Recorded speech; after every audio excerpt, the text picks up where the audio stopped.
Hi Founder fans, Jason here. Thank you for joining Founder of the Day. Today's founder is John Sullivan, and very specifically, we're going to be talking about the Paper Money Riots, an extremely interesting, though very brief, rebellion just coming out of the Revolutionary War. Before we get started, I do want to give a big thank you to you. I just this afternoon hit 1,000 subscribers. And I know in the context of YouTube, 1,000 subscribers is not a whole lot. But in my world, as someone who just sits here talking about obscure American revolutionaries, it is a whole lot. So I do appreciate you guys watching. So thank you very much. But let's get on with it. Today's founder, as I said, is John Sullivan. Now, the Paper Money Riots are very interesting because they mimic very much Shays Rebellion. In fact, it takes place at the same time as Shays Rebellion. But we're getting ahead of ourselves because we need to talk about the backstory a little bit. See, coming out of the Revolutionary War, all these soldiers were coming home, and they came home to New Hampshire and said, hey, I'm going to get back to my farming. Unfortunately, there was very little money to go around. The Continental, which was the currency issued by the Continental Congress, was famously essentially worthless. But on top of this, all the debts that were owed to other countries, France and the Netherlands and even Spain, that money had to be paid back in gold and silver. So the gold and silver had been taken from the colonies, and many colonies had this same problem, that there was just simply no money to go around. Because there was no money, people couldn't pay their bills because they couldn't sell their products, because there was no money for people to buy their products or for them to pay their bills. As you could tell, this was a serious issue, and especially soldiers who were coming back from the Revolutionary War. Not only did they not have any money to pay their bills with, they had extra debt because they were away from home, fighting in the Revolutionary War and whatnot. Furthermore, after wars end, wars, like it or not, are generally pretty good for the economy, and the end of a war, like it or not, is generally not so great for an economy. So all these kind of came to a head as the soldiers are coming home. This first becomes a problem in 1782. About the same time there are the Groton riots in Massachusetts. There are certain rebels in New Hampshire that decide to go in the town of not Concord, Keene. Keene, New Hampshire, rioters go to shut down a courthouse that is foreclosing on people's farms because these people legitimately have no options. It's not that they're not hard workers, there's just no options. Now, that day, the Attorney General of New Hampshire was coming to assess the situation and maybe foreclose on these people. And it just so happens that Attorney General was John Sullivan. Now, John Sullivan, by 1782, was already a very important member of New Hampshire. He was an important leader in New Hampshire before the Revolutionary War, was an early member of the Continental Congress, and became a major general in the Continental Army, and is most famous for his traversing upstate New York with General James Clinton, ousting the Native Americans from upstate New York in the Sullivan-Clinton campaign.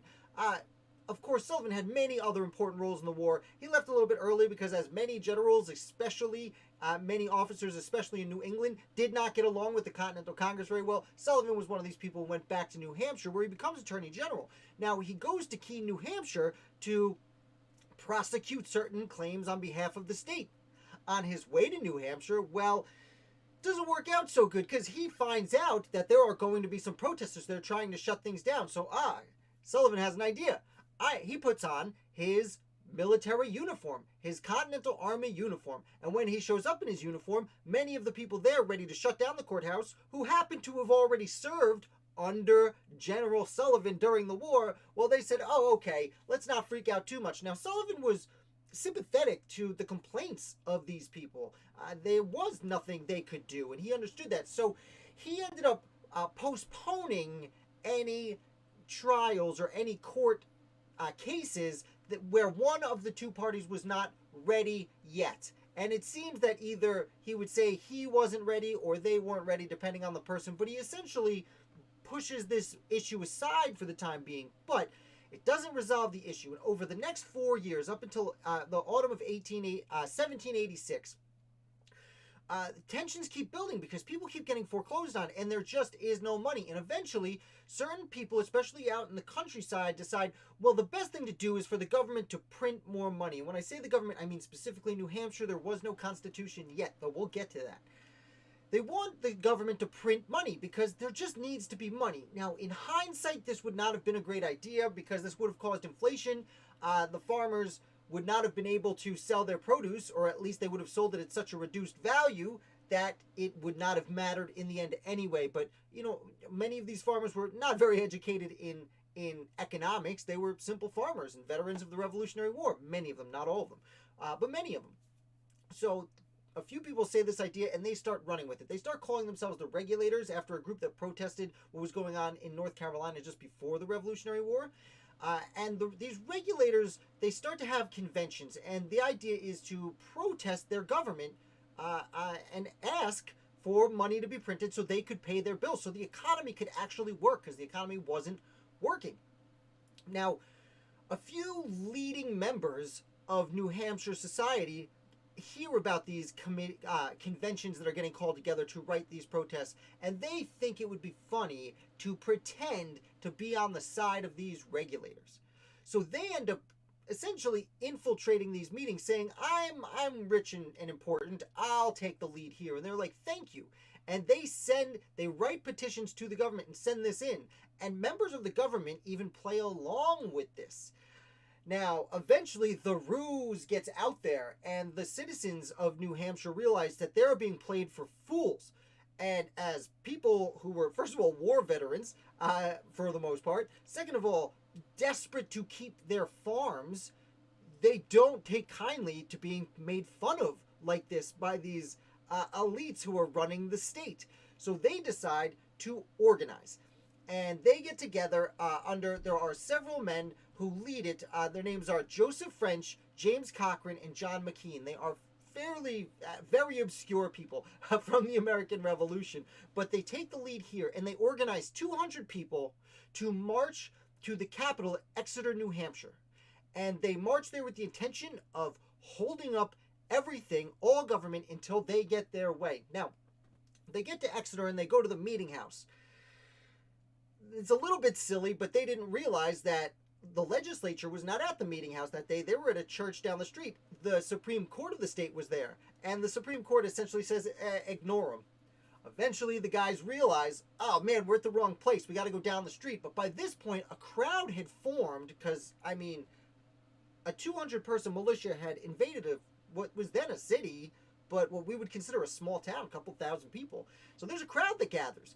And they have to push their way through a crowd, and it's not easy on them. But eventually they get through the crowd, and they get to the church where the legislature's meeting. And at this point, John Sullivan steps out. Now, again, it's 4 years later, and John Sullivan now is governor of New Hampshire. Technically president, but governor in all but name. Because, again, there wasn't a United States yet, so they had a president instead of a governor. Either way, John Sullivan steps out. And again, many of these soldiers had served under Sullivan in the war, and he commanded a great deal of respect. And he is able to cool heads slightly, but not completely. Now, there's a little bit of disagreement of what happens next, if Sullivan is the one who's able to really talk them down, though it appears that a group of people in the town organize a fake militia. And they get together up on the hillside and pretend to be someone else's militia from a neighboring town, come in to save the day. And they organize over there at the same time that Sullivan's talking to these guys saying, cool down. And eventually these soldiers, which had surrounded the church and were really threatening the lives of the leaders, the elected leaders of New Hampshire, they decide to march a mile outside of town, camp for the night, and come back in the morning to discuss the issues and figure out a way to resolve it. Now, they march out of town. John Sullivan turns to the legislature, who now can exit the building, and essentially says, hey, what do you say I raise the militia? And all of the legislature, I don't know of the exact vote, but the majority of the legislature says, yeah, why don't you call out the militia? So Sullivan does this. He calls out the militia from neighboring towns, and they get an army of 2,000 people. And these 2,000 people march over to the camp of 200 regulators just as the sun's coming up in the morning, and they take them by surprise. Now, the regulators try and scatter out into the hills because they don't know what to do. The Sullivan's militia had sent a contingent around the other side to trap them in. Now, people get away, but most of the leaders are arrested and brought to trial. and they are tried, and then immediately John Sullivan pardons them. Because again, he's sympathetic to their situation.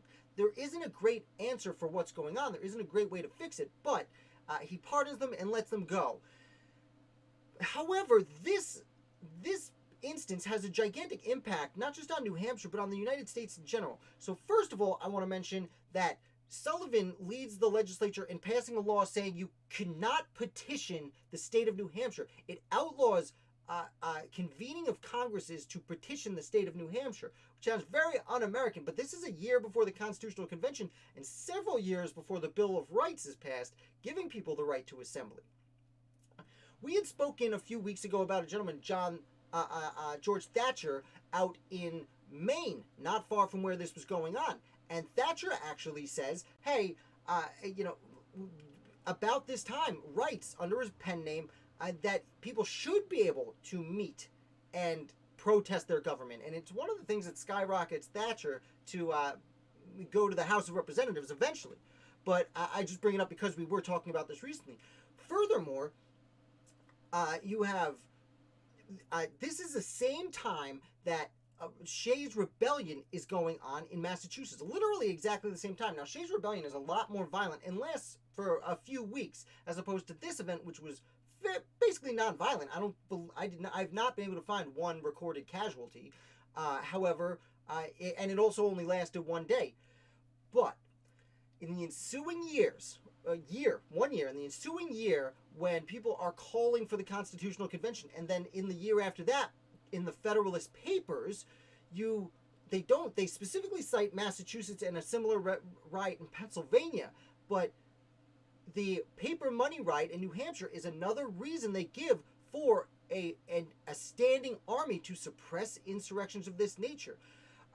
We spoke last weekend about Brutus, number 10, I believe it was, where he's talking about a standing army and the dangers of a standing army, and he actually talks about how the states should be able to raise their own armies instead, and he references Pennsylvania and Massachusetts. Again, he leaves out New Hampshire, but it's the same idea, where he's talking about, look, the states are able, in time of insurrection, in time of need, to raise an army quickly with limited amounts of power, suppress the insurrection, and then disband the army. And that's essentially exactly what happens here. Now, fortunately, like I said, there was no bloodshed or anything in this particular riot, but it's specifically, again, not specifically referenced by Brutus, but essentially the exact same thing that Brutus was discussing in Brutus essay number 10.